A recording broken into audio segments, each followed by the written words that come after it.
Nakilala po sila Magdalo Group, ang mga rebelde sundalong umuupa doon sa Oakwood Apartment sa Makati noong 2003. Pero ang totoo po niyan, hindi yan ang tunay nilang pangalan.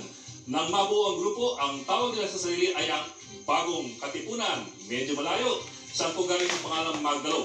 Sa totoo lamang po, media ang nagbansag ng pangalang Magdalo. Noong mangyari kasi ang Oakwood Mutiny, ayaw pang magpakilala ng grupo. Pero po, merong isang news producer ng isang TV network na nakapansin doon sa bandera na pinascale ng mga rebelde grupo. Si Joel Saracho po, na ngayon isang character actor at lumabas pa sa pelikulang General Luna.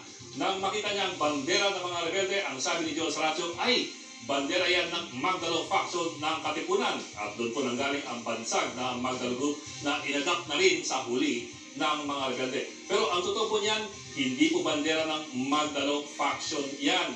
Dalawa po kasi ang faction ng Katipunan noon, ang Magdalo Faction ni Mariano Alvarez at ang Magdiwang Faction ni Emilio Aguinaldo.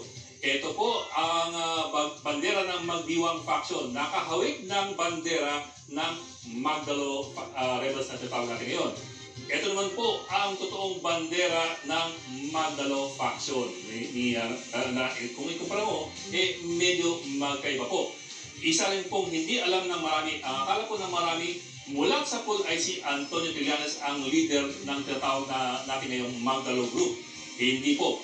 Ang sabi nga ng isang opisyal ng grupo, wala silang pinuno nang mag-umpisa ang grupo. Napili lamang si Trillanes na maging spokesman dahil siya ang magaling magsalita. Ang kasanayan din kasi ng ibang miyembro ng Magdalo ay infantry at combat. Si Trillanes po ay isang Navy man. Si Trillanes ay may ginawang dalawang thesis tungkol sa korupsyon sa AFP, bagay na ginawang issue ng Magdalo Group. Ang naunang leadership group ng Magdalo ay sina Trillanes ng Philippine Navy, si James Layog ng Special Warfare Action Group o SWAG, yung katumbas ng Navy SEALs ng Pilipinas, at si Gary Alejano ng Philippine Marines na ngayon ay nasa Kongreso. Si Alejandro naman nag-recruit kay Captain Nicanor Feldon ng Marine Force Recon na nag-Bureau of Customs at ngayon ay nasa OCD. Ilang buwan bago mangyari ang Oakwood Mutiny, nirecruit ng grupo ang dalawang Army Scout Rangers na sina Nilo Mestecampo at si Gerardo Gambala.